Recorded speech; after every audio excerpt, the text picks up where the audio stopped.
오늘은 로마서 1장 8절에서 17절에 있는 말씀으로 성도의 섬김이라고 하는 제목으로 함께 말씀을 나누도록 그렇게 하겠습니다.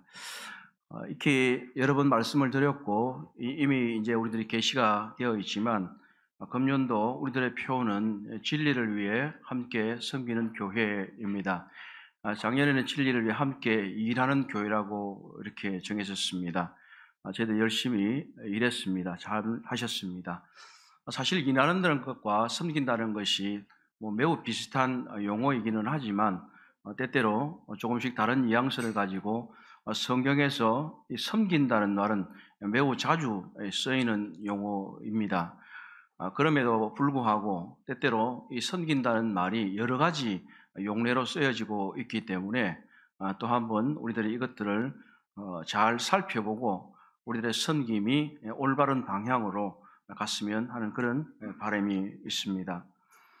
지난 수요일 날 저희들이 이제 로마서 1장 1절에서 7절의 말씀을 통해서 복음의 제사장 된 우리 그리스도인들의 직분에 대해서 함께 나누었습니다. 이제 로마서 1장 8절에서 17절은 서론의 마지막 부분을 장식하면서 대단히 중요한 로마서 1장 16절과 17절은 로마서의 핵심 중에 핵심이고 주제를 전달하는 매우 중요한 말씀입니다. 이 말씀을 하기 전에 사도 바울께서 여러 인사를 하는 중에 그가 어떻게 하나님을 섬기는 사람인지를 우리들에게 알려주고 있습니다. 이 위대한 사도 바울은 사실 우리 성도님께서 잘 아시는 대로 참 많은 것을 예언했습니다. 참 예루살렘에서부터 시작해서 다소로 또 안디옥으로 소아시아 지역으로 마게도니아 지방으로 또 헬라 지방으로 로마 지역으로 또 나중에 말레는 성경에 다 기록이 되어 있지 않지만 유럽의 끝쪽인 스페인 이렇게까지 사실은 그때 당시를 생각한다면 이건 굉장히 힘든 여행. 오늘날은 차도 있지만 다 도보를 걷고 또 배를 타고 파선도 여러 번 하고 어제도 이제 잠깐 얘기하는 중에서 지중해 얘기를 좀 누가 하시더라고요. 지중해 하면 우리가 생각하는 지중해는 관광 상품 보면은 굉장히 아름답잖아요. 지중해 해변 이렇게 가서 그렇게만 생각하고 거기 가서 한번 오늘 보내고 싶다 이런 이제 얘기를 하는데 실제 지중해는 그렇지가 않아요. 사도행전에 보게 되면 사도 바울이 예루살렘에서부터 이제 로마로 압송되는 과정에 여러 번 파선을 합니다. 구브로에도 파선을 하고 이런 것들을 보게 되면 풍랑이 굉장히 심한 곳입니다. 갈릴리 바다가 그러한 것처럼 이 지중해이기 때문에 풍랑이 매우 심한 곳이고 사도 바울이 이후에 경험담에서도 길술하고 있는 바와 같이 여러 번 위험을 많이 당했다는 이런 것들을 이야기하고 있습니다. 그럼에도 불구하고 이 사도 바울은 자신이 죽음의 순간을 맞이하는 그 순간까지도 하나님을 섬기고 성도를 섬기는 일을 쉬지 않았기 때문에 우리들이 이 2025년을 시작하면서 우리가 하나님을 섬긴다는 것이 무엇인지 또 성도를 섬긴다는 게 무엇인지 교회를 섬기는 것이 무엇인지 이런 것을 알 필요가 있는 것 같습니다. 그렇게 함으로 말미암아서 진실로 우리가 진리를 위해 함께 섬기는 교회, 진리를 위해 함께 섬기는 성도가 되어야 할 줄로 믿습니다. 우선 로마서 1장 8절에서 10절을 같이 좀 읽도록 하겠습니다. 로마서 1장 8절에서 10절입니다. 성경을 펴셨으면 같이 좀 읽어보도록 하겠습니다. 먼저 시작. 먼저 내가 예수 그리스도로 말미암아 너희 모든 사람에 관하여 내 하나님께 감사함은 너희 믿음이 온 세상에 전파됨이로다. 내가 그의 아들의 복음 안에서 내 심령으로 섬기는 하나님이 나의 정인이 되시거니와 항상 내 기도에 쉬지 않고 너희를 말하며 어떻게 하든지 이제 하나님의 뜻 안에서 너희에게로 나아갈 좋은 길 얻기를 구하노라. 로마서 1장 8절에서 10절은 섬김은 사랑의 기도에서부터 시작된다고 하는 말씀으로 우리가 이해할 수 있습니다. 조금 전에 말씀드렸던 것처럼 이 사도 바울은 참 위대한 전도자이고 또 설교자이고 또 어떻게 보면 교리를 잘 정립한 신학자일 수도 있습니다. 이 바울은 복음 전파에 매우 적극적이었고 자신의 온 삶을 다 희생하는 사람이었습니다. 그래서 이 8절은 보면 로마에 있는 성도들을 인해서 굉장히 그가 기뻐하는, 하나님께 감사하는 것을 볼 수가 있습니다. 이것은 먼저 내가 예수 그리스도 말 너희 모든 사람에 관하여 내 하나님께 감사하면 너희 믿음이 온 세상에 전파됩니다.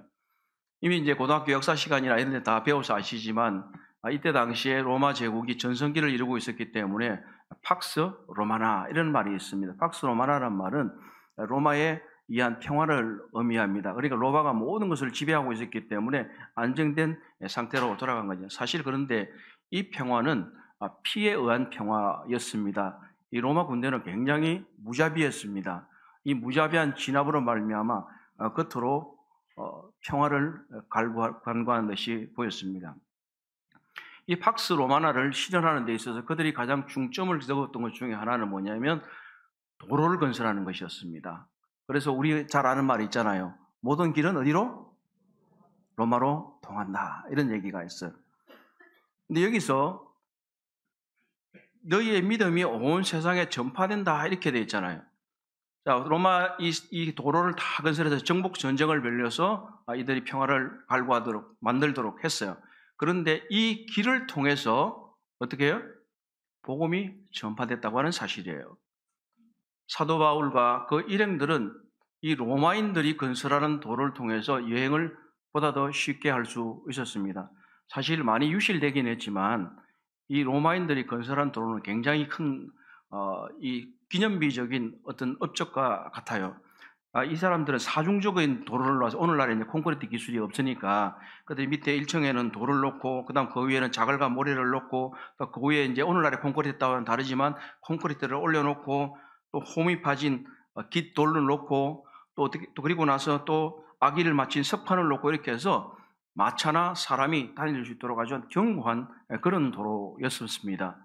그래서 이 길이 사도 바울이 로마 복음을 전 세계적으로 전파하는 도구였을 뿐만 아니라 로마인 성도들이 갖고 있는 이 믿음이 길을 통해서 다 알려졌다는 거예요.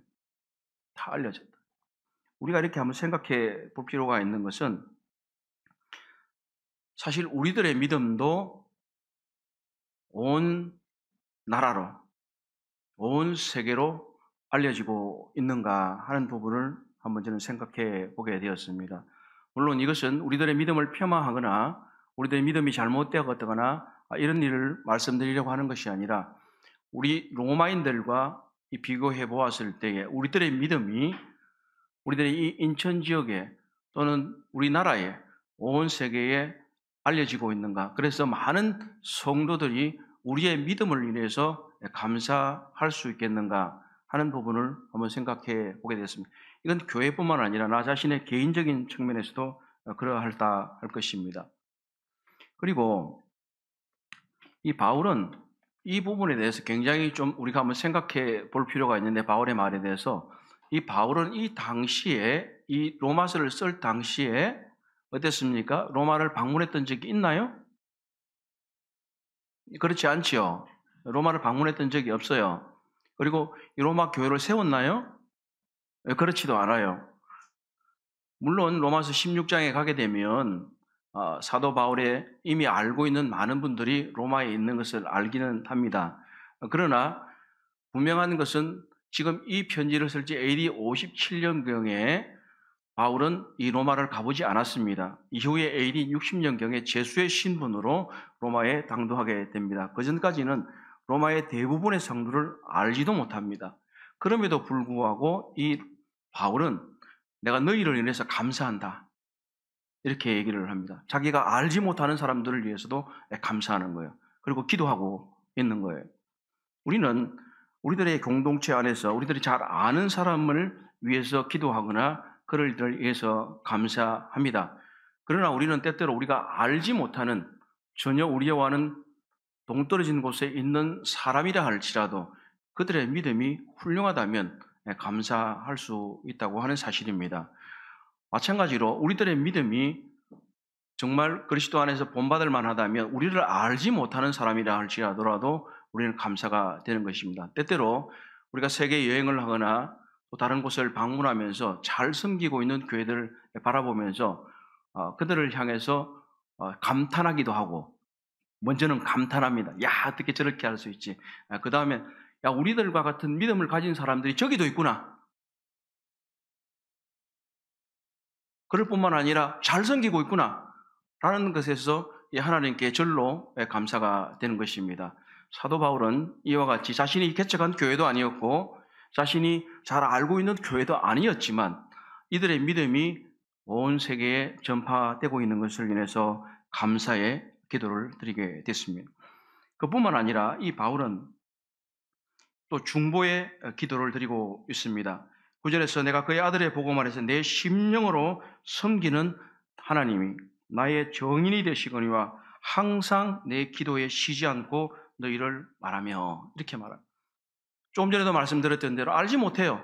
알지 못하는 이 사람들을 위해서 하나님이 내 정인이 되시는데 항상 내 기도에 쉬지 않고 여러분들을 위해서 내가 기도하고 있습니다. 이렇게 배우고 있어요. 때때로 저희들의 이제 교회 기도 제목을 놓고 제가 이제 기도를 하면서 그 중에는 사실은 제가 한 번도 뵌 적이 없는 분들도 여러분이 계십니다.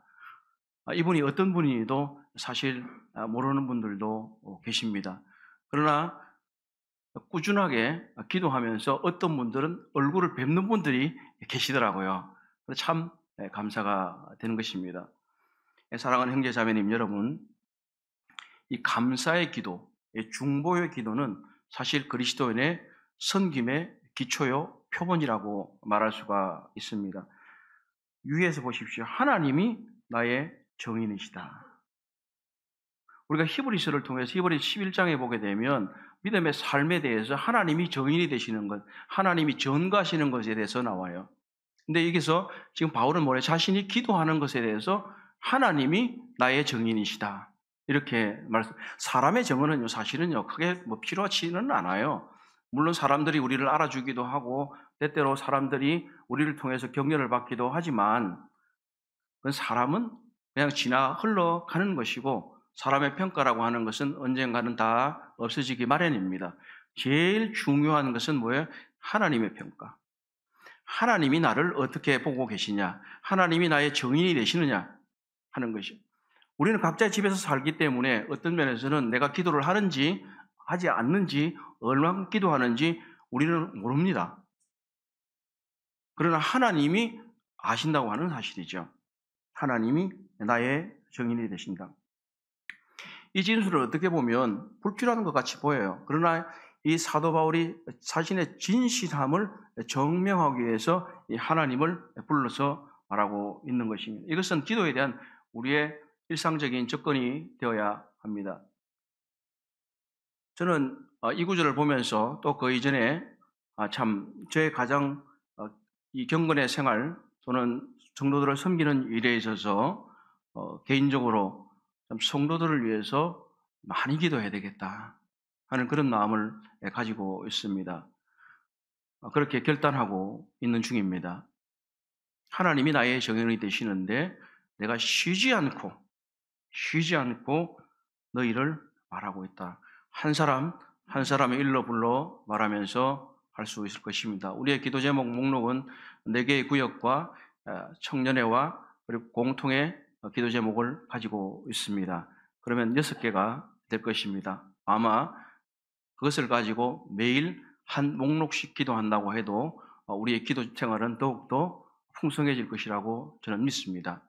그렇기 때문에 우리의 기도 제목을 나누는 것이 단순하게 한 기록이 아니라 우리가 입으로 쉬지 않고 이 바울이 로마의 성도를 위해서 기도했던 것처럼 우리가 함께 기도한다면 정말 좋겠다고 하는 생각을 하게 됩니다. 때때로 우리는 사람을 입으로 내가 섬긴다고 말하고 또 어떻게 섬기는 일에 대해서 종종 말을 하지만 모든 섬김의 시작은 사랑의 기도라고 하는 사실입니다. 우리가 그 사람의 필요에 대해서 또는 그분이 어떻게 삶을 살아가야 할지에 대해서 먼저 하나님께 아뢰지 않고 우리가 짐짓 권면하거나 충고하거나 이렇게 해야 된다고 말하거나 하는 것은 어떻게 보면 자신을 과시하려고 하는 것일 수도 있고 자신의 생각과 사상을 그 사람에게 강요하는 것일 수도 있는 것입니다. 그렇기 때문에 우리는 그분을 성도를 섬긴다고 말하려고 하면 먼저 그분을 위해서 또는 교회를 위해서 하나님 앞에 기도로 나가야 한다고 하는 것입니다. 하나님께서 우리의 정인이 되십니다. 하나님은 자신에게 기도하는 것이기 때문에 하나님이 다 알고 계신다고 하는 사실입니다. 우리는 누군가를 섬기려고 한다고 하면 바로 사랑의 기도로부터 시작해야 하는 것입니다. 이것은 하나님을 섬기는 사람의 표징인 것입니다. 사실 섬긴다는 단어가 이 성경에서 굉장히 많이 나와요. 그런데 그냥 우리말은 섬긴다라는 말밖에 없지만 사실 히브리어나 헬라어는 여러 가지 뜻과 의미를 가진 단어들이 있습니다. 이곳에서 섬기다라고 하는 것은 기본적으로 하나님을 예배하다라고 하는 뜻입니다. 예배하다. 종교적인 의식과 관련되어 있는 그런 단어인데요. 이 의미를 신약 성경은 다 아시는 대로 헬라어로 되어 있잖아요. 근데 이 구약 성경은 히브리어로 되어 있단 말이죠. 이 헬라어 이 섬기다는 말에 구약 성경에 해당되는 이 단어는 제사장들이 성소나 성막에서 섬기는 것을 말하고 있습니다. 우리는 지금 예배할 때 어떻게 하고 있죠? 편안히 어떻게 보면 앉아서 감사를 이건 잘하는 것입니다만은 우리는 그냥 편안한 의자에 앉아서 약 1시간여 정도 기도를 하고 또 이렇게 찬송을 드리고 이렇게 끝이 납니다만은 성소에서 섬기는 제사장들은 그렇지 않았어요. 그들이 예배한다는 말은 온갖 짐들도 날라야 되고요. 짐승들도 잡아야 되고요. 피도 치워야 되고요. 물도 날라야 되고요. 온갖 것들을 다 해야 되만 했어요. 그것이 섬긴다는 단어였고 그것은 예배였다고 하는 사실입니다. 예배는요. 어떻게 보면 편안한 자리에서 가만히 앉아있는 그런 것이 예배가 아니라 이 제사장들의 수고, 고통 이런 모든 것들이 동반되는 것이 예배라고 하는 겁니다. 하나님을 섬긴다고 하는 것은 바로 우리의 수고와 고통을 동반합니다. 한편으로 사람을 섬긴다고 하는 것, 성도를 섬긴다고 하는 것도 마찬가지입니다. 우리의 수고와 고통이 없이 어떻게 사람을 섬길 수가 있겠습니까? 섬긴다고 말하면서 그 사람의 윗자리에 있다고 하는 건 있을 수가 없는 일이에요. 우리 주님도 마가복음에서 말씀하신 것, 인자가 온 것은 섬기려 하고 자신의 목숨을 많은 사람의 대속물로 주려고 오신 거잖아요. 예수님이 어떻게 섬기셨습니까? 죽으셨잖아요. 그 전에 수많은 채찍과 욕설과 비방을 다 받으셨잖아요. 예수님의 섬김은요, 영광이 아니었어요. 예수님의 섬김은 바로 그런 것이었습니다. 바로 섬긴다고 말하는 것은 이 제사장들이 이 성수와 성막에서 수고하는 이 고통과 많은 일들을 수반하는 것처럼 하나님을 섬기는 일에서 그러할 것이고 성도를 섬기는 일에 동일하게 우리에게 있어서는 바로 섬기는 사람의 밑에 들어가서 수고와 고통과 희생을 감수하는 것이 섬긴다라고 말하는 것입니다. 로마서 12장 11절에 이런 말씀이 있습니다. 부지런하여 게으르지 말고 열심을 품고 주를 섬기라. 자, 주를 섬기는데 이렇게 부지런하여 게으르지 말고 열심을 품고 주를 섬기라. 물론 이 단어와 지금 로마서 1장에 나와 있는 단어는 다른 단어이긴 하지만 같은 의미를 전달을 하고 있는 단어인 것입니다. 이러한 섬김에 있어서 가장 기초는 계속해서 말씀드리는 대로 우리의 사랑의 기도다. 기도로 가장 먼저 섬길 수 있습니다. 어려움이 있습니까? 그분을 위해서 기도해 보십시오. 그분을 도와야 될 필요가 있습니까? 기도하십시오. 그러므로 해서 우리는 그 섬김을 시작하고 출발할 수 있습니다. 어떤 토마스 코벳이라고 하는 분이 이런 말씀을 했습니다. 기도로 하나님과 함께 있는 시간이 거의 없는 사람은 다른 사람을 거의 사랑하지 않는 사람과 같다. 그런 말이에요. 기도로 하나님과 함께 있는 시간이 거의 없는 사람은 다른 사람을 거의 사랑하지 않는 사람과 같다 하는 거예요. 어떻게 보면 그렇지 않다라고 말할 수도 있을 것 같아요. 기도가 그렇게 엄청나게 많이 하지 않더라도 사랑이 풍성한 분들이 있잖아요. 우리가 이것을 하나를 가지고 그냥 100% 이거다라고 말을 할 수는 없지만 우리에게 얼마나 이러한 얘기들은 또 중요한 원리와 진리를 전달해 준다고 말할 수 있습니다. 정말 사랑한다고 말하려면 하나님 앞에서 어떤 사람을 위해서 기도로 시작해 나가는 것입니다. 지난번에 믿음은 우리의 가장 큰 힘이라고 하는 히브리서의 말씀을 함께 전거했습니다. 믿음은 우리의 이 지상에서 가장 큰 힘입니다. 산을 움직이잖아요.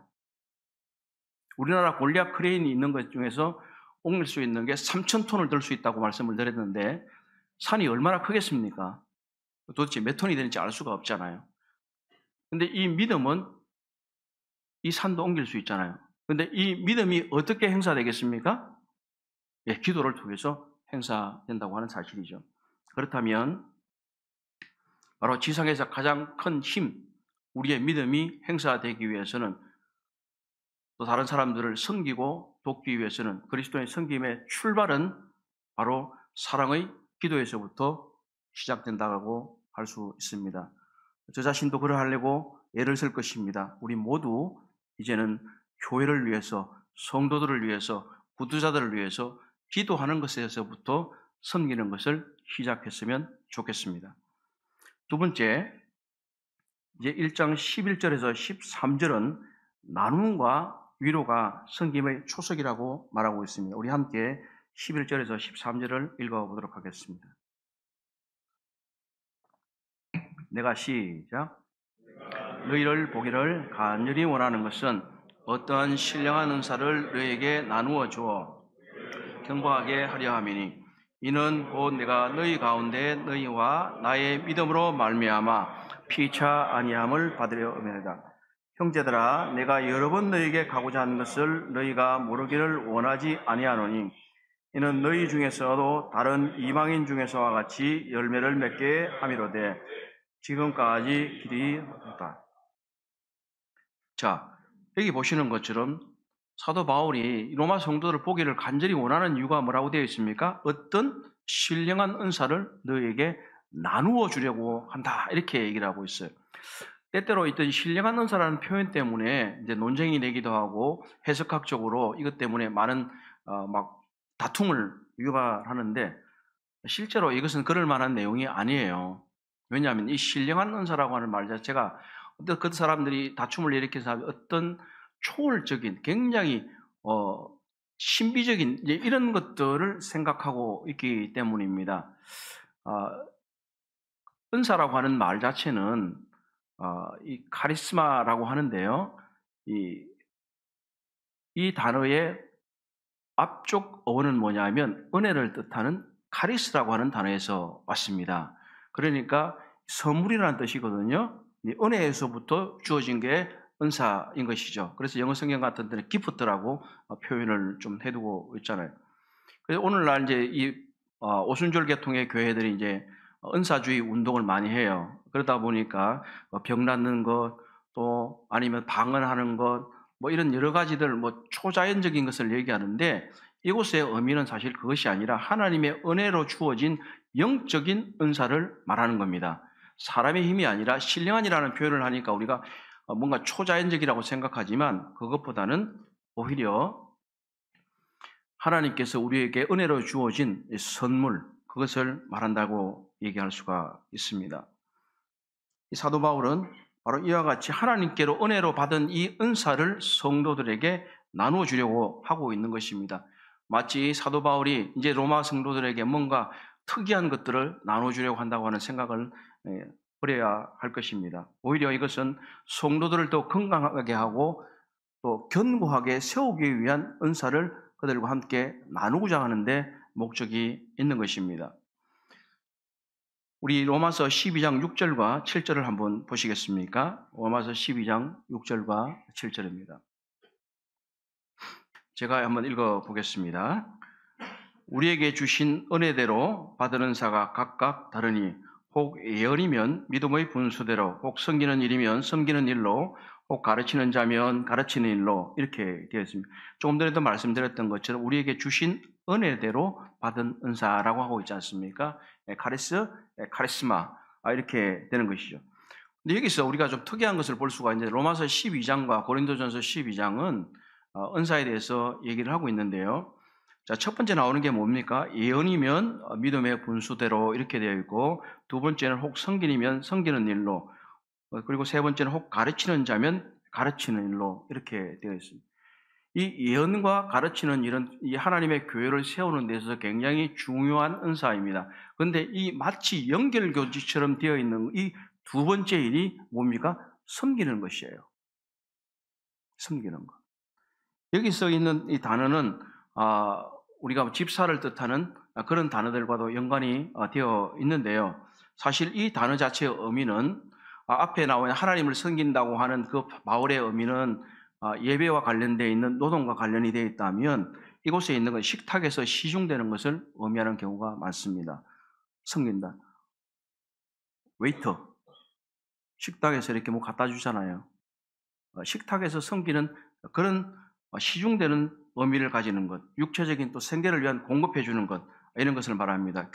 성경의 용례로는 누가복음 10장 40절에 마르다가 이 식탁에서 섬기는 것, 또 사도행전 6장 1절에서 구제사역하는 것들, 이런 것들을 섬김이라고 말하고 있습니다. 진정한 사랑은요, 섬김이 동반이 됩니다. 다시 말하면 식탁에서 섬기는 것처럼 자신이 직접 몸으로 섬기는 것을 말합니다. 은혜의 사람들은 그에게 선물로 맡겨진 것에 봉사를 하는 책임이 있습니다. 또 한편으로 이 섬기는 단어는 로마서 15장에 보게 되면 나오는데 내가 성도를 섬기는 일로 예루살렘에 간다 이렇게 말합니다. 자, 이게 성도를 섬긴다고 하는 일로 예루살렘에 간다는 얘기가 무슨 뜻이죠? 예, 헌금 가지고 지금 간다 이 말이잖아요. 헌금 가지고 간다는 거예요. 연보하는 것도 섬기는 일이에요. 연보하는 건 섬기는 일이에요. 최근에 우리 교회의 헌금 상황을 보게 되면서 참 저는 감사한 마음이 참 들었습니다. 하나님께 우선 감사가 되고 성도님들께도 감사하게 되는 것은 성도들의 필요를 위해서 성도님들께서 지명 헌금을 하시거나 또 구제 헌금을 하시거나 도움을 베풀기를 원해서 교회를 통해서 헌금하시는 것을 보면서 이것이 진정한 섬김이다 하는 그런 마음을 가지게 됐습니다. 이 시간을 빌어서 그러한 헌금을 하셔서 성도를 섬기고 있는 분들께 감사의 말씀을 드립니다. 하나님께서 갚아 주시리라고 믿습니다. 또 세 번째로는 이 섬기다라는 단어는 로마서 12장 6, 7절에 나와 있는 이것은 특정한 직분 또는 은사를 따라 섬기는 것을 말합니다. 교회에서 맡긴 일들에 대해서 그 직무를 잘 수행하는 것, 이것은 사도 바울이 자신의 사도직을 설명할 때도 설명한 것입니다. 이것은 교회 장로들이나 집사들이나 부서 일꾼이나 청직이나 모든 사람들이 성도들이 교회 공동체 안에서 자신에게 맡겨진 일을 감당을 하는 것을 섬긴다고 말한 것입니다. 그러면 다시 말하면 우리는 식탁에서 시중드는 것처럼 성도를 섬겨야 할 것이고 또 하나는 우리의 재물을 통해서 섬길 수 있을 것이고 우리에게 주어진 의무를 다해서 섬길 수 있는 것입니다. 때때로 저희들이 이제 예찬할 때 보게 되면 참 자발적으로 어떤 성도님들이 식탁을 막 이렇게 치우고 또 닦고 또 더러워진 것들을 주변에도 닦고 이런 걸 보면 정말 감사하는 마음이 있어요. 이분들은 말없이 섬기는구나 하는 그런 생각을 하게 됩니다. 우리가 교회도 할 일이 참 많습니다. 그런데 대체로 여기 지금 나와 있는 것처럼 로마서 12장 6절과 7절 이 예언하는 일, 가르치는 일 때문에 많은 분들이 이곳에 집중을 하려고 합니다. 그러나 그것보다 더 중요한 것은 무엇이냐면 이 연결고리가 있는 것처럼 무엇입니까? 섬기는 일입니다.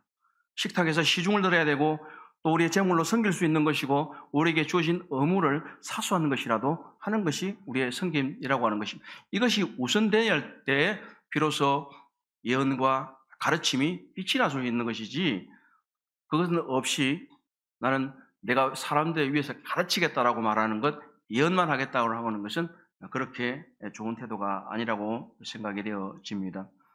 그렇습니다. 우리의 나눔과 위로는 우리의 섬김의 초석이라고 하는 것입니다. 우리의 섬김은 한 일방인, 한 사람만이 유익을 얻는 게 아니에요. 사도 바울이 뭐라고 그랬습니까? 피차 안위를 받으리라고 하는 것이다. 피차. 이것은 우리가 서로가 서로를 섬기는 거죠. 그래서 함께 서로 위로를 받고 격려를 받고 이렇게 하는 거 아니겠습니까? 우리가 교회에 왔을 때 우리는 서로가 격려가 필요한 사람들이에요. 세상은 그렇지 않잖아요. 우리를 비난하고 어떻게든 흠을 잡으려고 하잖아요. 근데 교회에 와서는 좀 더 많이 격려받았으면 좋겠습니다. 그리고 많이 사랑을 받았으면 좋겠습니다. 그래서 우리가 서로 이 교회에 왔을 때 위로를 받고 평강을 얻고 돌아갈 수 있으면 좋겠습니다. 우리 교회가 난방을 잘해서 따뜻한 것이 아니라 우리의 사랑의 열기가 우리의 교회를 덮일 수 있으면 저는 좋겠습니다. 난방의 열기보다는 우리 교회에 들어왔을 때 뭔가 사랑의 훈기가 느껴지는 그런 교회가 되었으면 더 좋겠습니다. 물론 이게 따뜻하면 더 좋긴 하겠죠. 우리 모두 우리를 모르는 사람들이 처음 오는 분들이 우리 교회 예배당에 들었을 때 이 교회는 참 따뜻하다. 사랑하는 우리 이상용 형제님께서 지난 연말에 참 좋은 말씀을 해주셨습니다. 따뜻한 공동체가 되었으면 좋겠다. 좀 더 나가면 뜨거운 공동체가 되면 더 좋긴 하겠죠. 따뜻한 공동체. 딱 들어왔는데 참 이 교회는 뭔가 성도들이 표정도 따뜻해 보이고 말씨도 따뜻해지고 표정도 그렇고 여기 오길 참 잘했구나. 이곳에서 우리의 위로와 평안과 우리의 것을 나누고 우리가 피차 안위를 주는 이런 우리 교회 공동체가 된다면 우리는 섬기는 공동체라고 말할 수 있을 것입니다. 이제 마지막으로 1장 14절에서 17절의 말씀은 사랑에 빚진 자는 복음으로 섬긴다라고 하는 것을 좀 알 수가 있습니다. 14절에서 17절 한번 읽어보겠습니다. 시작.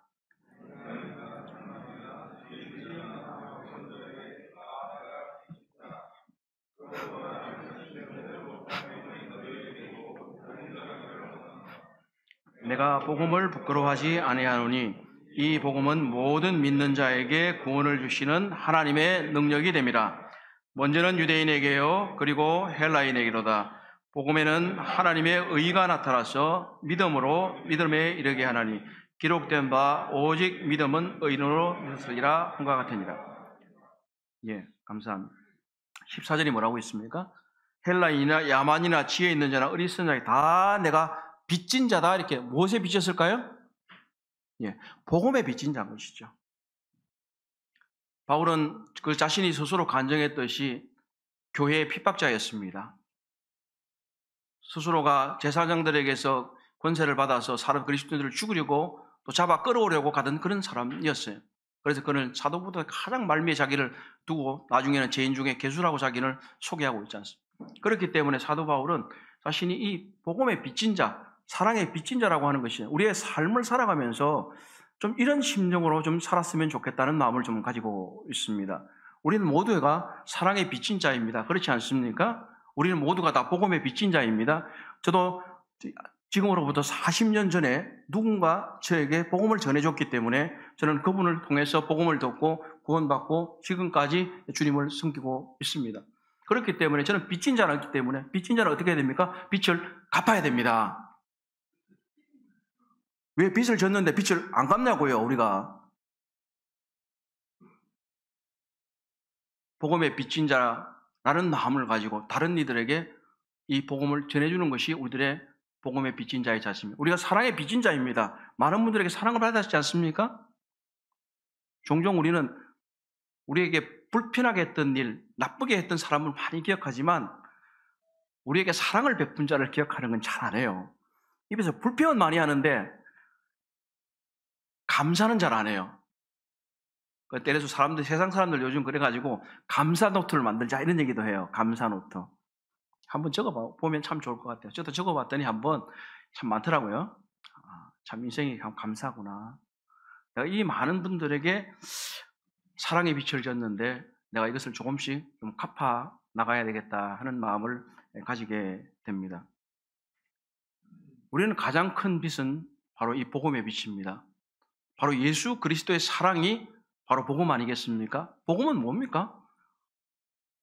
그냥 복음을 여러 가지로 설명할 수 있지만 좋은 소식이라고 하는 단 하나이지만 사실은 복음은 예수 그리스도 자체입니다. 예수 그리스도가 복음이에요. 예수 그리스도가 우리에게 복음으로 오셨어요. 그분이 어떻게 사셨습니까? 하나님이시로되 그가 부요하신 자라도 가난하게 되심은 우리를 부요케 하심이라고 말씀하시지 않았습니까? 하나님이신 그분이 자기의 하나님이신 것을 이제 버리고 사람의 형체를 입고 이 땅에 오셔서 사람들에게 모욕받으시면서 그렇게 살다가 십자가에 죽기까지 다 순종하심으로 말미암아 그분이 복음을 실천하신 거예요. 그분이 우리에게 사랑을 보여주신 거예요. 우리는 바로 복음이라는 이 빛, 예수 그리스도의 사랑이라고 하는 빚을 지고 있는 것입니다. 우리는 이 빚을 사실은 갚아야 됩니다. 때때로 이러한 말씀을 드리는 것이 너무 강하게 얘기한다고 말씀하실 수도 있겠지만 적어도 내가 복음을 빚을 받았다면 한 사람은 빚을 또 넘겨줘야 되지 않겠는가 하는 생각을 합니다. 적어도 내가 받은 이 생명을 다른 한 사람에게 전해줘야 되지 않겠는가 하는 생각을 합니다. 일평생에 하나만 할 수 있다고도 어떤 분이 지난번에 이제 영적 출생률에 대해서 얘기하고 했었던 얘기 있어요. 조금 올라간다고 합니다만은 대한민국 영적 출생률이 0.6이라고 또 0.5라고 이렇게 얘기하는데 대한민국 교회의 영적 출생률은 얼마나 되겠습니까? 우리가 복음의 빚진 자로서 바로 이 복음을 지향해야 되지 않겠습니까? 우리의 최종적인 섬김은 사실은 이 복음입니다. 영혼을 구원하는 것보다 더 좋은 것이 어디 있겠습니까? 사람에게 줄 수 있는 것 중에 가장 귀한 것이 무엇이겠습니까? 그것은 영생이라고 하는 선물입니다.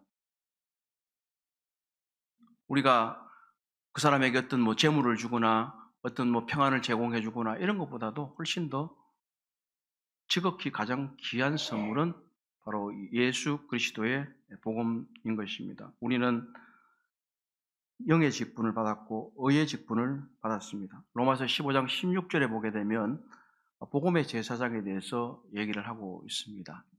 우리가 제사장이라고 하는 얘기를 많이 합니다.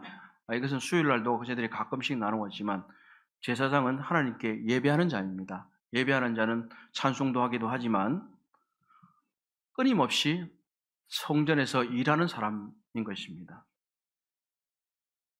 그렇기 때문에 우리 자신들이 제사장이라고 하면 어떠한 만인 제사장주의는 사실은 하나님께 나아가는 점에 있어서 직구할 수 있다는 점에 있고 또는 제사장으로서 하나님께서 우리에게 부여하시는 것들을 감당한다고 하는 것입니다. 섬기는 것. 섬긴다고 하는 것은 바로 사랑의 기도를 통해서 먼저 시작이 되는 것입니다. 그 사람을 섬기려고 한다면, 그분을 도우려고 한다면 먼저 기도로부터 시작합시다. 그럴 때 우리는 우리의 생각과 사상이 바르게 될 수 있고 우리의 말이 바르게 될 수 있습니다. 기도하지 않고 시작하면 우리는 우리의 생각을 말하게 될 것이고 우리의 뜻을 관찰하려고 할 것입니다. 교회를 섬긴다고 말하려면 그리고 성도를 섬긴다라고 말하려면 주님을 섬긴다고 말하려면 우리는 기도에서부터 시작해야 할 것입니다. 이것은 제가 형제님 자매님들에게 어떠한 의무를 지우는 것이 아니라 우리 모두가 함께 그렇게 좀 했으면 좋겠다. 저 자신도 이제 새해를 맞이하면서 그런 결단을 조금 더 하게 되었습니다. 사도 바울이 자기가 알지도 못하는 그 사람들을 위해서 하나님이 내 증인이다. 하나님이 내 증인이다. 내가 쉬지 않게 너희들을 기도하고 있다. 이렇게 얘기하고 있지 않습니까? 우리들이 언젠가 때가 되면 하나님이 내 증인이야. 내가 너를 위해서 계속 기도하고 있었어. 하나님이 내 증인이야. 이렇게 말할 수 있다면 참 좋겠습니다. 그리고 우리는 우리가 가진 것들을 나누는 것, 서로 위로하는 것, 이것이 우리의 섬김의 초석이다. 섬김의 가장 중요한 것이다. 우리는 남을 섬긴다라고 말하면 내가 가진 것을 나누어야 합니다. 그리고 다른 사람들에게 피차 안위를 제공할 수 있는 평안을 제공하고 위로와 격려를 제공하는 것입니다. 우리는 너무 날선 대화를 생각했으면 좋겠습니다. 너무 지적하는 일을 하지 않았으면 좋겠습니다. 물론 때때로 그것은 권면이 필요한 경우도 있겠지만 그것보다는 오히려 서로 위로하고 사랑하고 격려함으로 말미암아 그 성도의 성장을 돕는 데 주력했으면 좋겠습니다. 마지막으로 우리는 사랑의 빚진 자는 복음으로 섬겨야 된다는 이 사실, 우리 진리를 위해 함께 일한다는 얘기는 가장 중요한 결말은 그 사람에게 가장 중요한 선물, 가장 큰 선물, 복음을 전해줘서 그분이 영생이라고 하는 선물을 얻게 하는 것입니다. 사랑하는 형제자매님, 우리 모두가 함께 이제 주님을 섬기고 또 성도를 섬기고 교회를 섬기는 사람으로서 섬김의 본질을 잘 이해해서 기도에서부터 시작해서 나의 것을 나누고 또 복음을 전하는 이러한 우리의 섬김이 금년 한 해 동안 계속되었으면 좋겠습니다. 기도하겠습니다. 자비하신 하나님 참 감사드립니다. 사랑하시는 아들 예수 그리스도를 저에게 보내주셔서 사랑하신 아드님이 우리를 섬기게 하셨습니다. 이제 저희들도 이 예수 그리스도의 모범을 따라서 또는 이 로마서에 나타난 사도 바울의 모범을 따라서 하나님을 섬기고 사람들을 섬기고 교회를 섬길 수 있도록 도와주시옵소서. 금년 한 해 동안 주님을 섬기고 성도들을 섬기고 영혼들을 섬기기를 원하는 우리 모든 형제 자매님들에게 하나님의 은혜와 축복이 더하시기를 기도드립니다. 감사를 드리며 이 모든 말씀 우리 주 예수 그리스도의 이름으로 기도드립니다. 아멘. 네, 감사합니다.